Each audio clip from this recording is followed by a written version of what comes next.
Hey guys, it's Mike.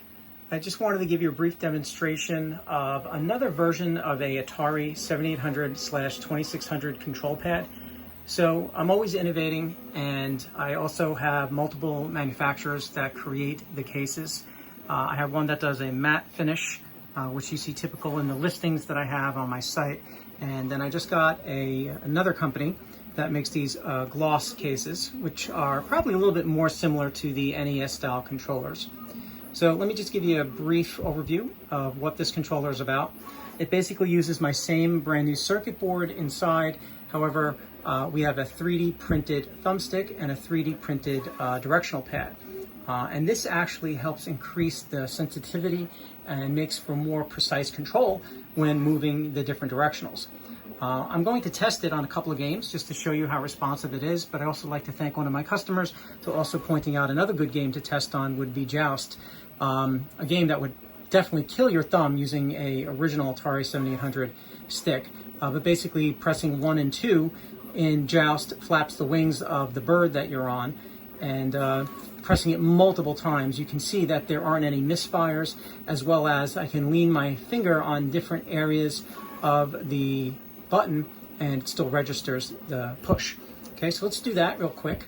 Also, I did want to show you that the thumbstick does come out, and the reason for that also is obviously assembly, but you can use it without it.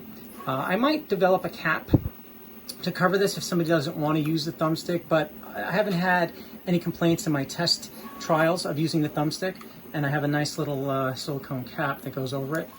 Okay, so this is the one that you would be seeing as available on my site. So let's give it a quick test just to show you. So I'm going to start flapping by pressing this real quick. And you can see as fast as I can press my thumb, he's maintaining his height on the top of the screen. I'm going to do the same thing with button 2. Okay, I'm tired. My thumb gets tired a little bit, so I'm going to stop a little bit. But you can see the precise control on that. Okay, let's take a little bit of a break. We'll do it again. Okay, so also depending on where I press my thumb, you can see I'm on the bottom or I'm on the top, sides. But pretty much you have a nice concave button here to get a nice direct button press, as you see. Okay, so that's just the button sensitivity. Now I'm going to switch games out, and I'm going to put in Xevious. Now Xevious is a 2-button Atari 7800 game, and basically one button fires the projectile and one button drops the bomb. Okay, if you're wondering about these start and select buttons, they don't really do anything other than move right and left. I actually reserve these for other configurations where I can configure the board for ColecoVision, for example, for starting the games with these, or I use it for the Amiga where I can make this a button too. It's just more cost effective to use one type of case. I could actually 3D print a cap to cover this if somebody wanted, but I've sold over 4,000 worldwide in different configurations, and no one really has complained about it. Okay, so let's look at Xevious. Now, Xevious is a great test game because I like to test the directionals.